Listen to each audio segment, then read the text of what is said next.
Hello listeners, welcome to unspoken desires. मैं हूँ सिया और आप मेरे साथ सुन रहे हैं सैडोटूथ का एपिसोड नंबर। रुद्रवीर ने कुछ पल दादी के चुप चेहरे को देखा, फिर ठंडी सांस लेकर थोड़ा झुका और गंभीर आवाज में बोला, आप फिर उसी लड़की के बारे में सोच रही हैं, ना दादी? उसी ने जिसने एक पल के लिए भी ये नहीं सोचा कि आप किस हाल में होंगी, और बस यूं ही छोड़कर चली गई, बिना कुछ कहे, बिना पलट कर देखे। दादी का चेहरा एकदम सन्न रह गया। उनकी आंखें पलके झपकाना ही भूल गई थी। वो रुद्रवीर की आंखों में झांकने लगी, जैसे यकीन नहीं हुआ कि ये उसी रुद्रवीर की आवाज थी जिसमें हमेशा आदर और अपनापन होता था। आज वही आवाज एक टीस बनकर उनके सीने में उतर गई। कुछ देर दोनों के बीच बस खामोशी थी, लेकिन उस खामोशी में कहन कहे सवाल गूंज रहे थे। रुद्रवीर की आंखों में हल्की नमी उभर आई थी। उसने चेहरा दूसरी तरफ मोड़ा, जैसे अपनी टूटी हुई आवाज को छुपाने की कोशिश कर रहा हो। फिर बिना दादी की आंखों में देखे वो धीरे से बोला, आपको तो बस उसी लड़की की फिक्र है जिसने बिना कुछ कहे आपको छोड़ दिया, लेकिन आपके अपने पोते के बारे में कभी सोचा आपने? उसके लहजे में शिकायत नहीं, एक टूटा हुआ सा सन्नाटा था। कभी लगा आपको कि मैं भी कुछ महसूस करता हूँ, कि मुझे भी जख्म होते हैं? आपसे कभी कुछ नहीं मांगा दादी, सिर्फ थोड़ा सा प्यार, थोड़ा सा ध्यान, लेकिन शायद वो भी बहुत ज्यादा था मेरे लिए। वो रुका, फिर गहरी सांस लेकर दबी आवाज में बोला, आज आप उस लड़की की याद में यहाँ बैठी हैं, डिनर करने तक का मन नहीं, लेकिन क्या आपको एक पल के लिए भी ये ख्याल आया कि आपका पोता अकेला टेबल पर बैठा आपका इंतजार कर रहा है? अगर आप में मेरे लिए थोड़ा सा भी प्यार होता तो आप अभी मेरे साथ चलकर डिनर करती। दादी का दिल जैसे किसी ने भींच लिया हो। उनकी उंगलियां साड़ी के पल्लू में कस गईं। वो समझ गईं, रुद्रवीर उन्हें इमोशनल ब्लैकमेल नहीं कर रहा था। वो बस अपने हिस्से का थोड़ा सा प्यार मांग रहा था, जो शायद कहीं पीछे छूट गया था। दादी उसकी ओर घूरती हैं, नजरों में वही सख्ती और वर्षों का अनुभव चमक रहा था। रुद्र, अपना ये इमोशनल ड्रामा किसी और पर आजमाना। मैं तुम्हारी दादी हूँ, तुम्हें बचपन से पढ़ती आ रही हूँ, तुम्हारी हर चाल समझती हूँ। इन बातों से मुझे बेवकूफ नहीं बना सकते तुम। रुद्रवीर की आंखें अचानक बुझ सी गईं। उसने हल्का सा चेहरा दूसरी तरफ फेरते हुए भारी आवाज में कहा, मैं कोई ड्रामा नहीं कर रहा दादी, मैं सच बोल रहा हूँ। आपको बस उसी लड़की की चिंता है जो बिना कुछ कहे, बिना पीछे मुड़े चली गई। एक बार भी आपके बारे में नहीं सोचा उसने। और मैं तो जैसे आपके लिए हूं ही नहीं। आपको मेरी तो कोई परवाह ही नहीं, कभी भी नहीं। बस हर बार उसी की यादों में डूबी रहती हैं आप। दादी थोड़ी देर चुप रहीं, लेकिन रुद्रवीर के टूटते लहजे ने उन्हें भीतर तक हिला दिया था। रुद्रवीर ने गला साफ करते हुए फिर कहा, अगर आप मुझसे सच में जरा भी मोहब्बत करती तो अभी मेरे साथ चलती डिनर करने। आपका पोता भूखा बैठा है, पर वो तो आपको दिखता ही नहीं। दादी का दिल कांप गया, शब्द जैसे गले में अटक गए हों। उन्होंने रुद्रवीर की आंखों में देखा, वहाँ सिर्फ गुस्सा नहीं था, वहाँ तन्हाई थी, शिकवा था, और वो दर्द था जिसे उन्होंने कभी महसूस ही नहीं किया था। वो कुछ नहीं बोली, बस धीमे कदमों से उठी और बिना कुछ कहे रुद्रवीर के साथ डाइनिंग टेबल की ओर बढ़ गईं। उनकी आंखों में नमी थी और दिल में एक अनकही सी टीस। रुद्रवीर दादी को अपने साथ डिनर की टेबल पर बैठा देखकर हल्के से मुस्कुराया। उस मुस्कान में जीत का सुकून था और एक चुपचाप बहता हुआ दर्द भी। उसने थाली में खाना परोसते हुए मन ही मन बुदबुदाया, मैं जानता था आप आ जाएंगी दादी। बस मुझे इतना कहना था कि मुझे आपकी परवाह नहीं लगती और आप खुद को रोक नहीं पाएंगी। उसकी निगाहें थोड़ी देर के लिए दादी के चेहरे पर टिकी रहीं, फिर वो नजरें झुकाकर थाली में घूमते चम्मच पर टिक गईं। लेकिन अब उस लड़की का नाम, उसकी याद, उसकी परछाई मैं इस घर से हमेशा के लिए मिटा दूंगा। उसकी आंखों में एक सूनापन था, जैसे कोई टूटा हुआ वादा अब नफरत में बदल चुका हो। उस जैसी लड़की इस घर की हवा तक को छूने के लायक नहीं थी। और मैं ये यकीन दिलाकर रहूंगा दादी कि उसका नाम दोबारा कोई ना ले। वो शब्द धीमे थे, लेकिन उनमें लपट थी। और उस रात रुद्रवीर का चेहरा कुछ ज्यादा ही खामोश और उसकी आंखें कुछ ज्यादा ही ठंडी थी। वहीं दूसरी तरफ एक अंधेरे तंग से कमरे में आन्या निढाल पड़ी थी। उसकी सांसें धीमी थी, चेहरा जमीन की तरफ झुका हुआ, मानो जिंदगी ने कुछ देर के लिए थम सी गई हो। न जाने कितने घंटे बीत गए, फिर धीरे धीरे उसकी पलकें कांपी, जैसे किसी बुरे सपने से बाहर आना चाहती हो। उसने भारी पलकों से आंखें खोली और चारों ओर देखा। दीवारें अजनबी थीं, हवा में सर्दपन था और हर कोना डर से लिपटा हुआ सा लग रहा था। उसने खुद को वहां देखकर घबराकर एक झटके में उठने की कोशिश की, पर उसकी सांसें तेज हो गईं। ये कहाँ हूँ मैं? उसका मन सवालों से घिर गया। हर कोना अजनबी था, जैसे उसकी यादों से कोई रिश्ता ही ना रहा हो।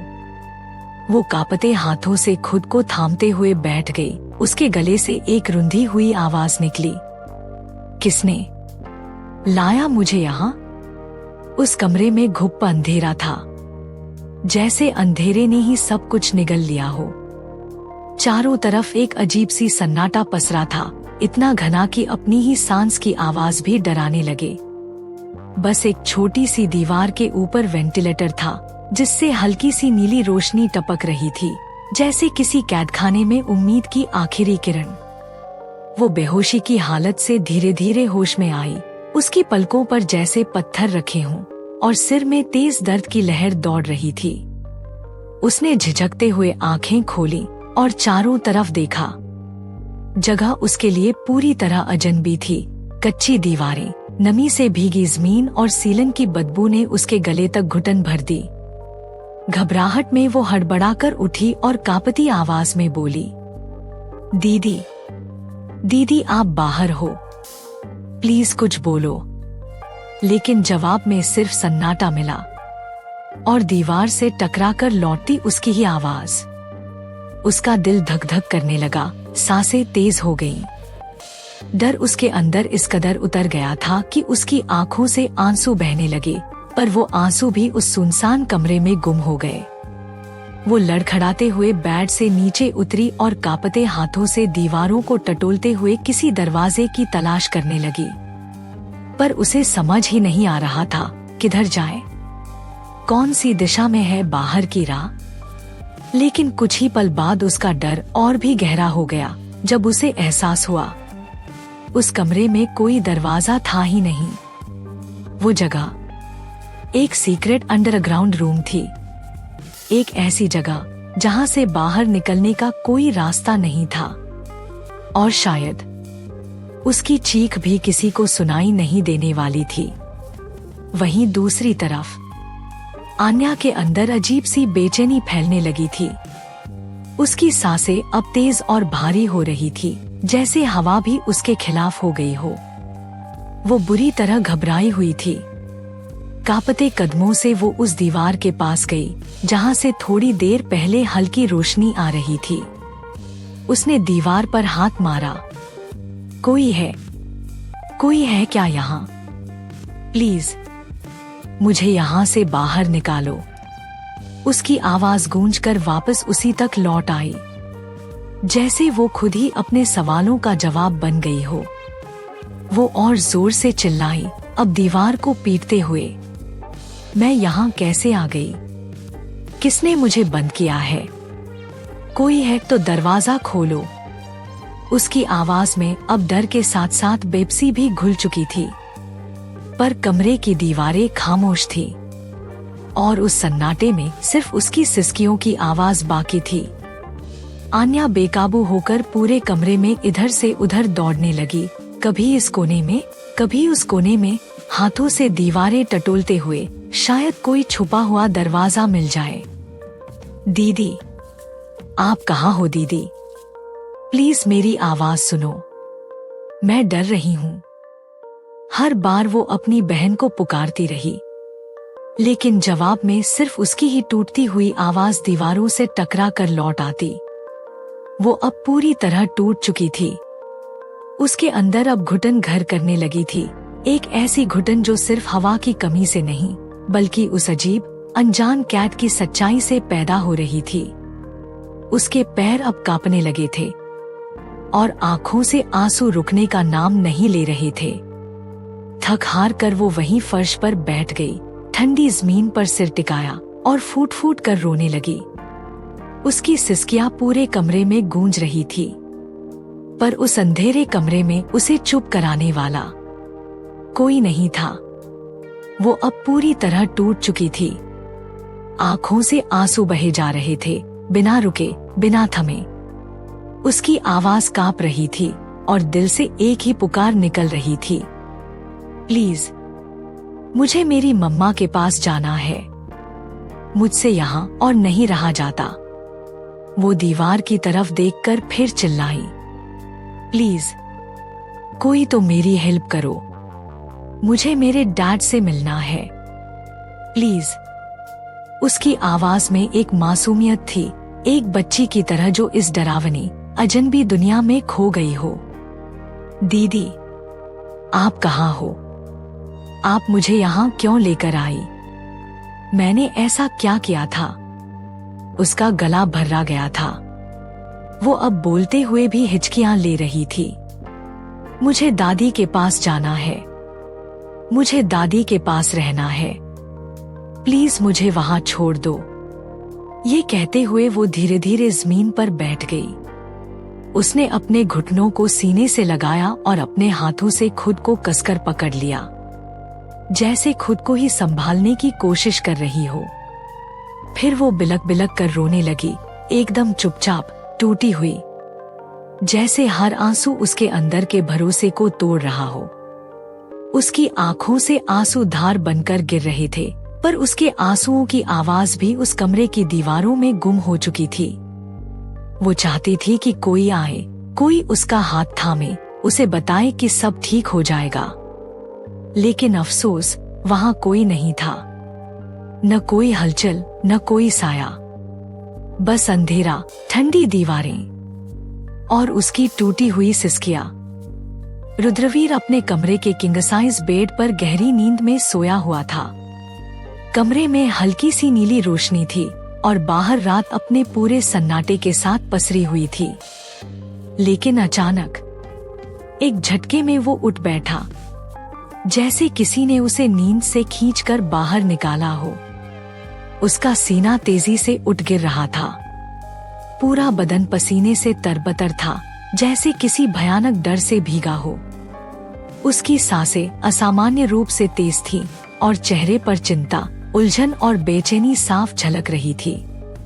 उसने इधर उधर देखा। कमरा वैसा ही शांत था, लेकिन उसके अंदर तूफान चल रहा था। क्या हो रहा है मुझे? उसने खुद से धीमे से पूछा, लेकिन खुद को ही जवाब नहीं मिला।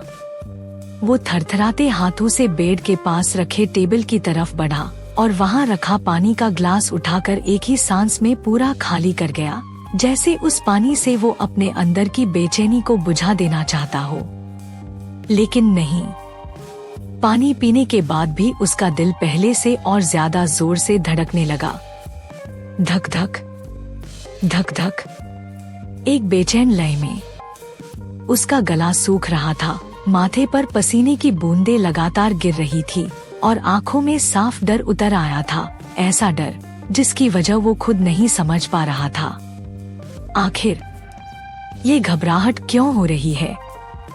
क्यों लग रहा है कि कुछ बहुत गलत हो रहा है? उसका मन किसी अनजाने खतरे को महसूस कर रहा था, जैसे किसी अपने की चीख उसकी रूह तक पहुंच रही हो, लेकिन वो उसे ठीक से सुन नहीं पा रहा। उसका दिल अब धड़क नहीं रहा था, बल्कि कांप रहा था। जब वो बेचैनी सहन से बाहर हो गई, तो वो बिना कुछ सोचे एक झटके में बेड से उठा। उसकी चाल तेज थी और चेहरे पर सवालों की बाढ़ थी। कुछ था जो उसे पुकार रहा था, कुछ था जो गलत हो रहा था, और रुद्रवीर अब चुप नहीं बैठ सकता था। वो बेचैन कदमों से अपने रूम से बाहर निकला। सीने में अब भी अजीब सी कसक थी, जैसे दिल किसी अनजाने डर से कांप रहा हो। हॉल के सन्नाटे में सिर्फ उसके कदमों की धीमी आवाज गूंज रही थी। लेकिन तभी उसकी नजर सामने वाले कमरे पर पड़ी। आन्या का कमरा। वो बस एक नजर डालकर आगे बढ़ जाना चाहता था, लेकिन उसके कदम मानो किसी अदृश्य डोर से बंध गए हों। ना चाहते हुए भी उसके पैर खुद ब खुद उस कमरे की ओर मुड़ गए। हर कदम के साथ उसकी सांसें थोड़ी और भारी होती जा रही थी। दरवाजा आधा खुला था। उसने धीरे से धक्का दिया और अंदर दाखिल हुआ। कमरा खाली था, लेकिन फिर भी वो अकेला नहीं लगा। कमरे की हवा में अब भी एक जानी पहचानी भीनी सी खुशबू तैर रही थी, वो ही खुशबू जो सिर्फ आन्या से जुड़ी थी। जैसे उसकी मासूम मौजूदगी अब भी उस जगह में सांस ले रही हो। वो खुशबू उसकी याद को छूने लगी, एक ऐसी याद जो अब तक दिल से गई नहीं थी।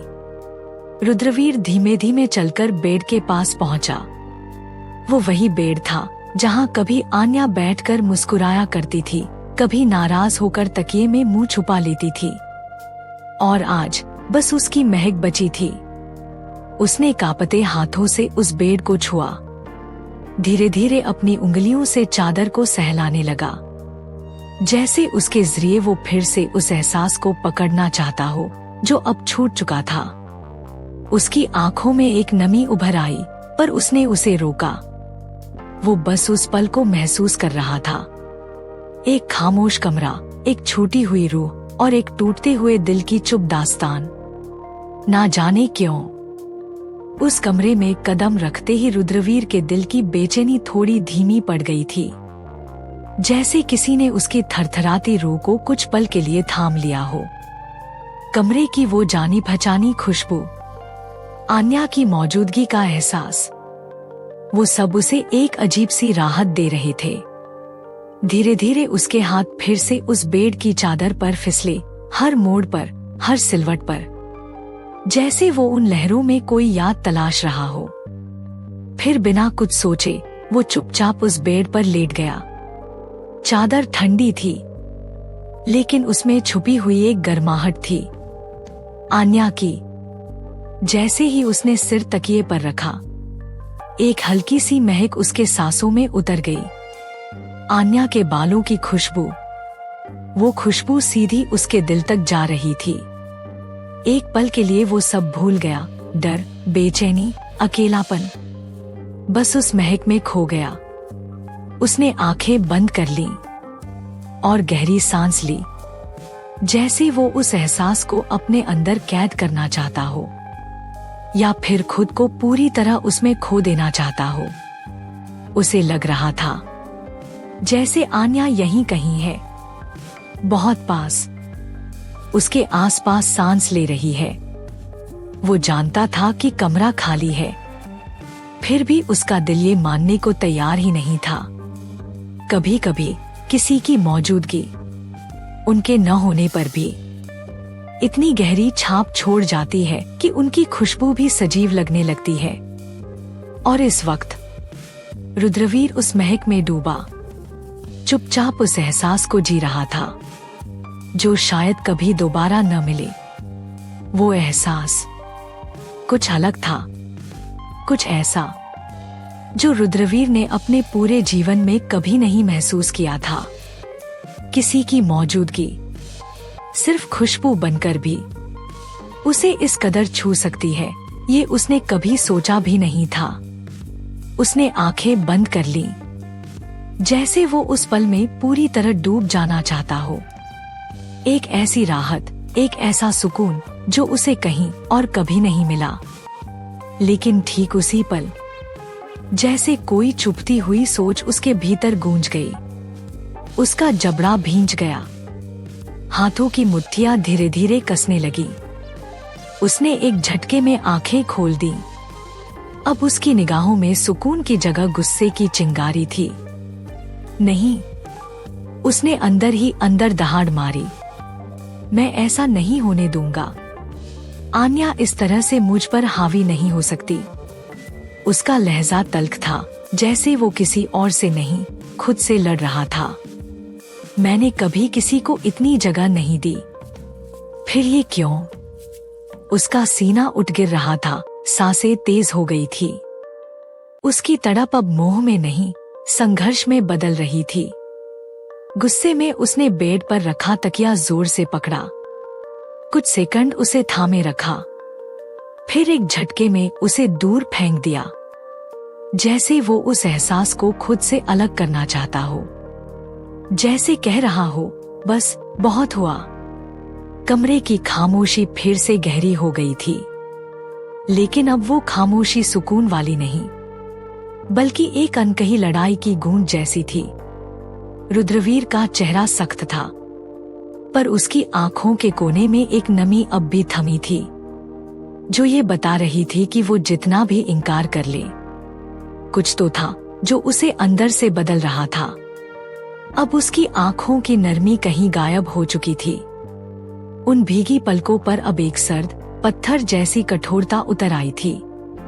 उसने धीमी लेकिन भारी निगाहों से पूरे कमरे को देखा, जैसे हर कोने को परख रहा हो, हर चीज को जो उसे उस एक लड़की की याद दिला रही थी, आन्या की। उसका जबड़ा भींच गया, सांसें गहरी और भारी हो गईं।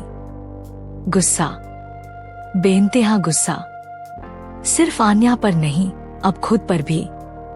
मैं ये कैसे कर सकता हूँ? वो अंदर ही अंदर चीख उठा। कैसे मैं उसे याद कर सकता हूँ? उसे जिसे मैं नफरत करता हूँ, जिसने मुझे छोड़ दिया, मेरी दादी को छोड़ दिया। उसकी आंखें जल रही थी, पर आंसू अब नहीं निकल रहे थे। अब उसमें सिर्फ एक आग थी, एक ऐसी आग जो उसे अंदर ही अंदर भस्म कर रही थी।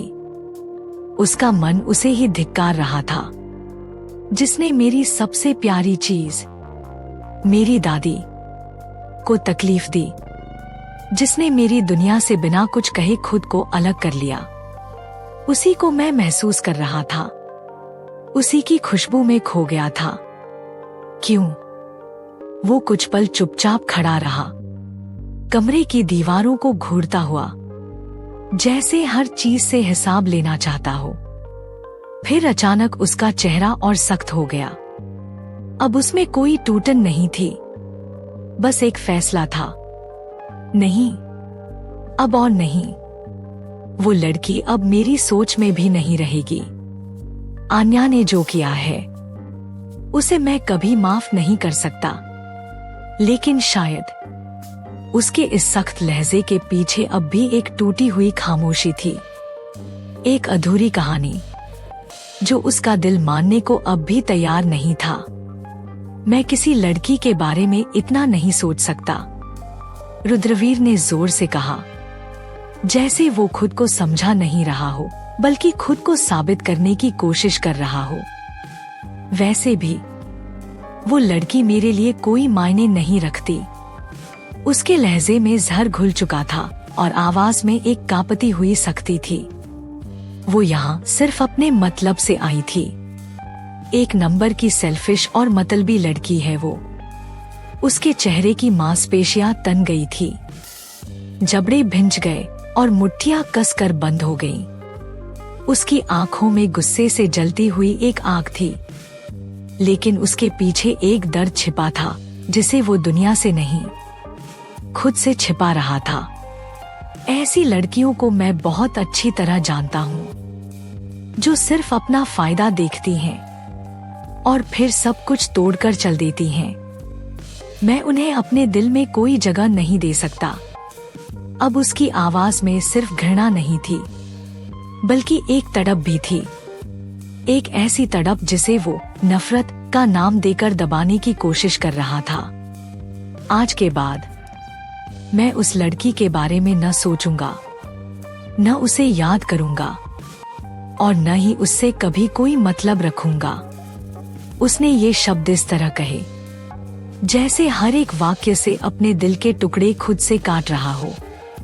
कमरे में अब भी सन्नाटा था, लेकिन उसके अंदर एक जंग छिड़ी हुई थी और उस जंग के बीच उसका चेहरा बिल्कुल सख्त और बेरंग हो गया था, जैसे दिल में कोई तूफान थम तो गया हो पर अपनी राख छोड़ गया हो। उसकी आंखों में अब न आंसू थे न चमक, बस एक गहरा ठंडा अंधेरा, जैसे उसने अपनी हर भावना को जलाकर खामोश कर दिया हो। वो अचानक बिस्तर से उठ खड़ा हुआ। उसकी सांसें तेज हो गई थी, आंखें लाल हो चुकी थी। अगले ही पल उसने झल्लाहट में बेडशीट को इतनी जोर से खींचा कि वो उड़ती हुई कमरे के कोने में जा गिरी। उसकी आंखों में बस एक ही चीज थी, गुस्सा। वो गुस्सा जो किसी और पर कम, खुद पर ज्यादा था।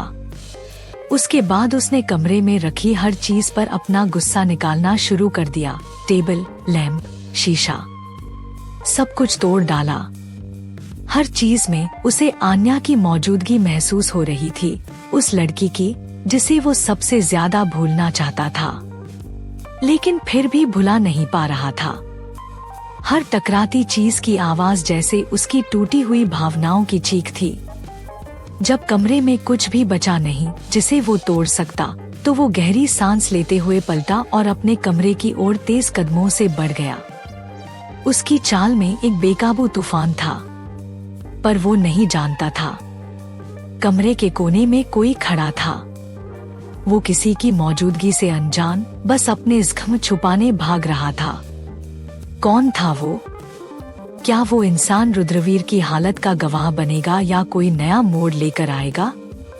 और उधर क्या आन्या मायरा के शिकंजे से निकल पाएगी?